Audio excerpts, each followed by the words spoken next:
Olá, pessoal! Tudo bem? Estamos de volta, agora na semana 2. Nossa aula será sobre ligação iônica. Mas antes da gente ir para a resolução das atividades, eu peço a vocês que se inscrevam no canal da Escola Online, ative as notificações para ficar sempre por dentro quando tiver aula nova no canal e, se gostar da aula, deixe o like. Também peço para vocês nos seguirem nas nossas redes sociais. Nosso Instagram está cheio de novidade. Nós temos novidade por aí, nossa plataforma está ficando pronta. Tem um spoiler lá no Instagram, vai lá conferir. Temos também toda semana quiz, temos também um cronograma de aulas. Então tem muita novidade, muito conteúdo lá importante que vocês irão gostar.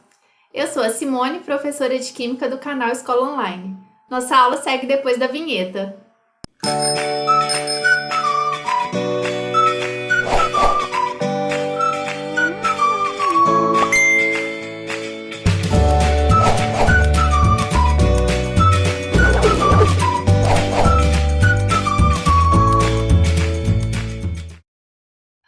Bom, pessoal, na semana 1 nós falamos sobre ligação metálica. Nessa semana nós iremos falar sobre ligação iônica.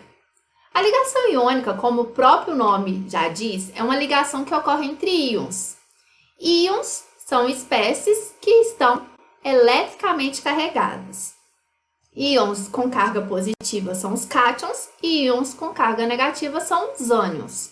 Um íon de carga positiva significa que foi um átomo neutro que perdeu elétrons. E um íon de carga negativa é um átomo que recebeu elétrons, certinho?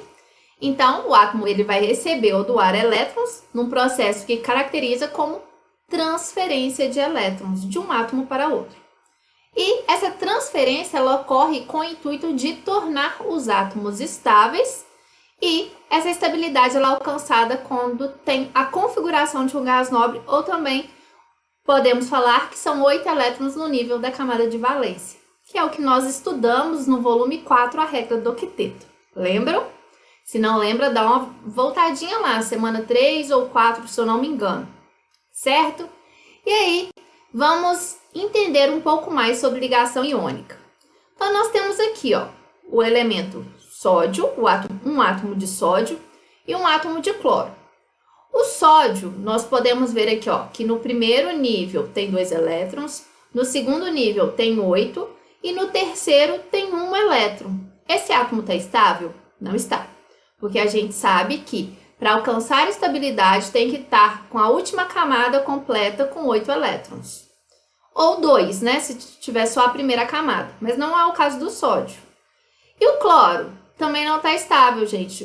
A gente vê aqui, ó, no primeiro 2, no segundo 8 e no terceiro nível 7 elétrons. Então, para esse cloro ficar estável, ele precisa receber um elétron. Exatamente o mesmo elétron que o sódio precisa perder para ficar com 8 elétrons na camada. Então, a gente fala que há uma transferência desse elétron do sódio para o cloro. E aí, a gente vê que o sódio ele perdeu esse elétron da última camada, logo a camada anterior tem 8 elétrons, ele ficou positivo porque ele perdeu elétrons, certo? Então ele tem 11 prótons e 10 elétrons, então ficou com a carga parcial aqui, ficou com a carga positiva, ele se tornou um cátion, certo? E o cloro ele ganhou um elétron, ficou com uma carga negativa, ele tem 17 prótons e 18 elétrons, então tem aqui uma carga negativa, um elétron extra. Então, nessa situação, nós falamos que os íons agora eles estão estáveis. Sendo assim, estáveis com cargas opostas, a tendência deles é atrair um ao outro. E essa atração é que nós chamamos de ligação iônica. O que vai fazer com que esses íons fiquem juntos é a ligação iônica. Então, a ligação iônica ela vai sempre ocorrer entre um metal e um ametal. Por quê?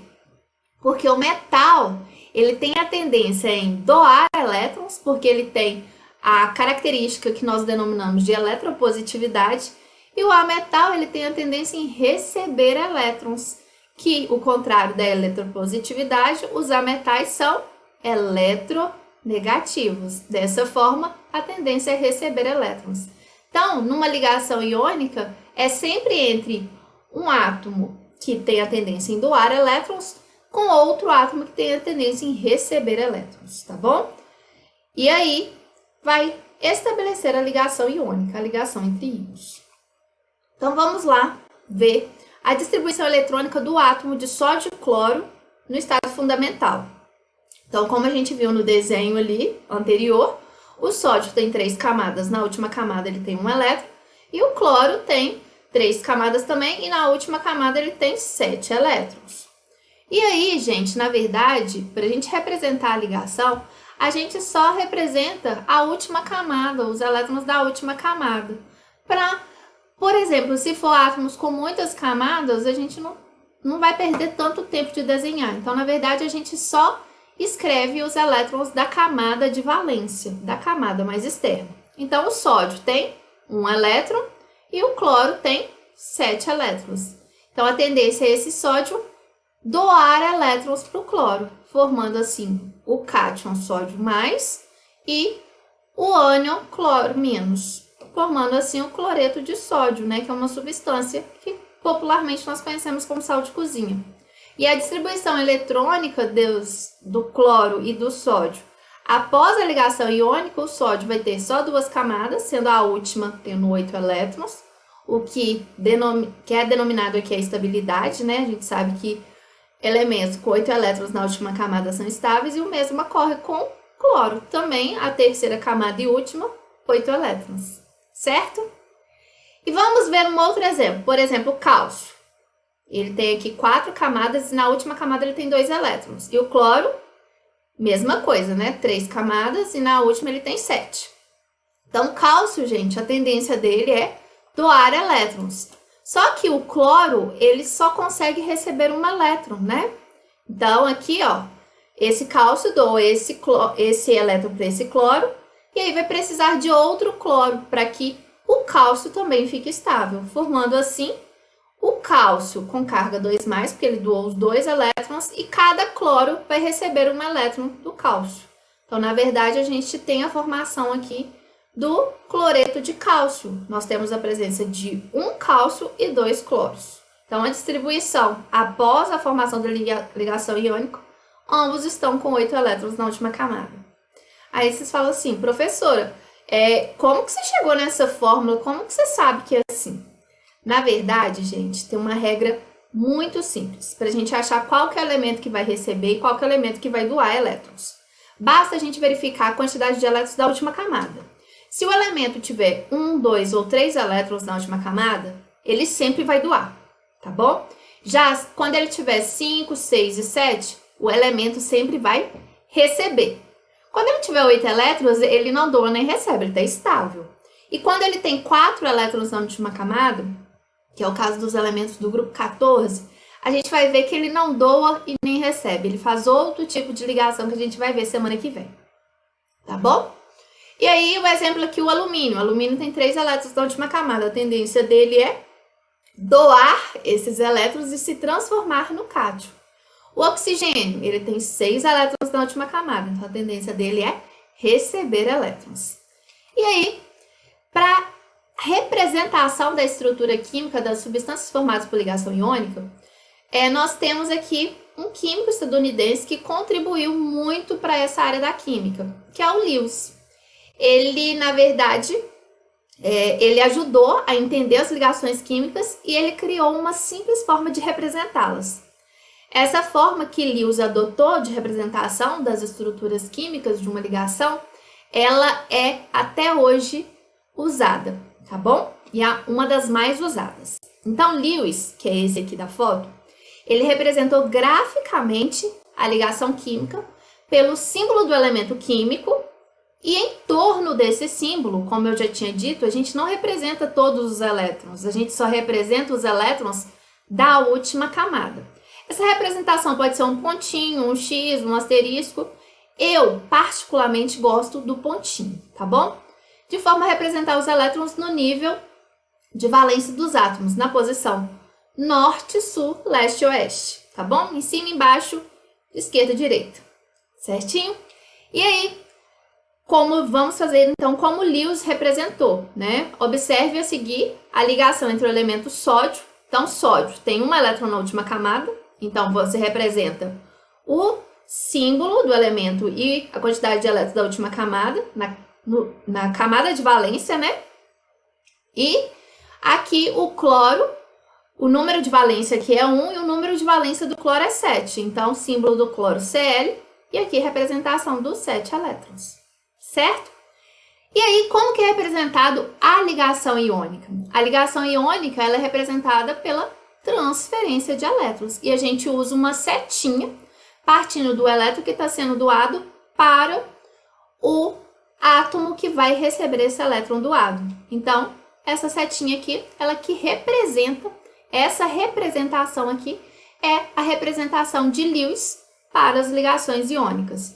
Só que aí também tem uma fórmula resumida, onde nessa fórmula resumida de Lewis, a gente só representa a quantidade de íons presentes na ligação. Por exemplo, eu tenho um único sódio e um único cloro, então NaCl, onde esses números de íons, eles são subscritos aqui na direita, mas o 1 ele é omitido, tá bom? E vamos então a outro exemplo para a gente entender melhorzinho isso. Então, magnésio, quantos elétrons na última camada? 2. Então, representei aqui os 2 elétrons na última camada do magnésio. Cloro, 7 elétrons. Então, gente, o cloro, para estabilizar, ele precisa receber 1 elétron. O cloro está estabilizado. Mas o magnésio está estabilizado? Não. Para ele estabilizar, ele precisa doar 2 elétrons. E nessa situação, eu estou representando uma ligação iônica entre magnésio e cloro. Então, por isso, se tem um elétron ainda para doar, eu preciso de outro átomo aqui de cloro que vai receber esse elétron. Agora sim, a minha estrutura, todos os átomos estão estabilizados. Qual que é a fórmula resumida? Sempre, gente, é regra. Primeiro, nós representamos o cátion, a espécie com carga positiva, o íon positivo, que é o Mg, e depois nós vamos representar os íons negativos. Então, por isso que a fórmula é MgCl2, certo? E aí a gente vai ver algumas características dos compostos iônicos. Todos os compostos iônicos vão ser reconhecidos porque eles vão apresentar essas características muito bem definidas e elas são importantes para a compreensão da estrutura iônica. A primeira característica é que todo composto iônico tem temperatura de fusão e ebulição elevados, tá bom? E eles formam uma estrutura cristalina. E todos os compostos iônicos, eles são sólidos à temperatura ambiente, considerando a temperatura de 25 graus. E aqui nós temos representações de alguns compostos iônicos, né? Composto entre metal e ametal. Outra característica também encontrada nos compostos iônicos. Todos os compostos iônicos são bons condutores de corrente elétrica, na condição de estarem fundidos ou se eles estiverem em meio aquoso, solubilizados em água. Por quê? Porque os compostos iônicos, eles são excelentes condutores, mas se eles estiverem no estado sólido, eles não vão conduzir, não vai ter a movimentação dos íons no estado sólido. E dessa forma, os íons precisam estar dissociados, separados, para que haja a condução da corrente elétrica. E uma última característica, os compostos iônicos, eles possuem uma estrutura cristalina, dura e quebradiça, que aqui caracteriza por exemplo, uma estrutura do cloreto de sódio, de um cristal de cloreto de sódio, né? Essa estrutura, ser cristalina, dura e quebradiça, ela é uma das características provenientes desse arranjo estrutural do composto iônico. Porque a gente sempre tem, por exemplo, considerando aqui o cloro, o verdinho, o sódio é o azulzinho. Então, o cloro, ele tem sódios em torno dele, assim como cada sódio tem cloros em torno dele. Se a gente fizer aqui alguma força de tal forma que desalinhe aqui, pela repulsão entre cargas iguais, então vai romper, então vai quebrar. Certinho, pessoal? Então, isso era a parte teórica que nós tínhamos para trazer para vocês de compostos iônicos. Vamos aí, então, fazer um resuminho. O que a gente precisa saber de ligação iônica? Primeiro, ligação iônica ela ocorre por transferência de elétrons. Depois, que ela sempre vai ocorrer entre um metal e um ametal. E por último, que é muito importante a gente saber as características dos compostos iônicos. Certo, pessoal? Então vamos fazer as atividades. Primeira atividade. Mostre os íons formados entre os elementos césio, bário, cloro e enxofre. Escreva as possíveis ligações iônicas entre eles. Então, césio, gente, ele é do grupo 1. Ele tem um elétron na última camada. A tendência dele é perder esse elétron, então formar o cátion césio+. O bário é do grupo 2, tem 2 elétrons na última camada. A tendência dele é perder esses 2 elétrons. Cloro é do grupo 17, então tem 7 elétrons na última camada. A tendência dele é receber um elétron, formando cloro menos. E o enxofre, ele tem 6 elétrons na última camada, é do grupo 16. A tendência dele é receber 2 elétrons para ficar estável. Então, a gente mostrou aqui quais são os íons formados por esses átomos. Agora a gente vai escrever as possíveis ligações. Lembrando que a ligação iônica é sempre entre íons de carga oposta. Então, eu tenho a opção aqui do césio com cloro. Então, o césio tem 1 elétron, o cloro tem 7. Então, a tendência aqui é doar, ficando césio mais, cloro menos.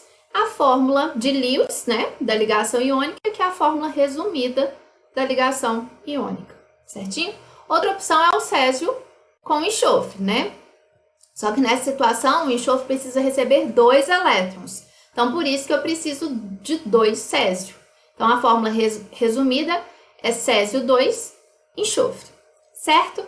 Outra opção é bário com cloro. Bário tem 2 elétrons. Então, por isso que nós precisamos de 2 cloros, formando aqui o bário de carga 2+, e 2 cloretos. Formando, então, a fórmula resumida de Lewis, BaCl2. E, por último, a ligação entre bário e enxofre, né?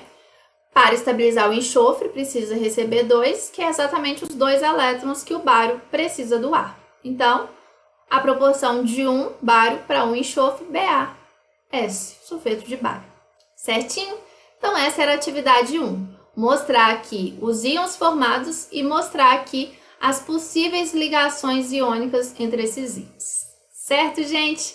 Atividade 2. Ao se compararem os íons K+ e Br- com os respectivos átomos neutros de que se originaram, pode-se verificar que houve manutenção da carga nuclear de ambos os íons. Sim, está correto, é a nossa resposta. Porque se um íon está positivo ou negativo, significa que ele ganhou ou perdeu elétrons. A carga nuclear, que são os prótons, ela permanece a mesma, não é modificada, ok? O número de elétrons permanece inalterado, não. Se ele se tornou um cátion ou se tornou um ânion, significa que ele ganhou ou perdeu elétrons. Dessa forma, a quantidade de elétrons está alterada. O número de prótons sofreu alteração em sua quantidade. Não, gente. Íons modificam o número de elétrons e não prótons. Ambos os íons são provenientes de átomos que perderam elétrons. Não, não, não. Potássio, sim. Átomo que perdeu elétron, porque ficou positivo. O bromo recebeu elétron, por isso que está negativo. O cátion originou-se do átomo. Não faz sentido algum essa frase, tá bom? Então, resposta à atividade 2, letra A. Atividade 3. Para que os átomos de enxofre e potássio adquiram configuração eletrônica igual à do gás nobre, é necessário que... Então, gente, enxofre é um elemento do grupo 16, tem 6 elétrons na última camada, e potássio é um elemento do grupo 1, tem 1 elétron na última camada. A tendência do potássio para estabilizar é perder esse elétron, formando K+, e o enxofre, que tem 6 elétrons, a tendência é receber elétrons para formar o enxofre 2-. Então, letra A. O enxofre recebe 2 elétrons? Sim. E o potássio recebe 7? Não. A tendência do potássio é doar o elétron e não receber 7. O enxofre cede 6 elétrons? Não. O enxofre tem a tendência em receber elétrons. O enxofre cede 2? Não. O enxofre recebe 6? Não. O enxofre recebe 2 elétrons e o potássio cede 1. Ok, essa é a resposta. Muito tranquilo, né, pessoal? Atividade 4. Preveja as fórmulas dos compostos formados entre os íons.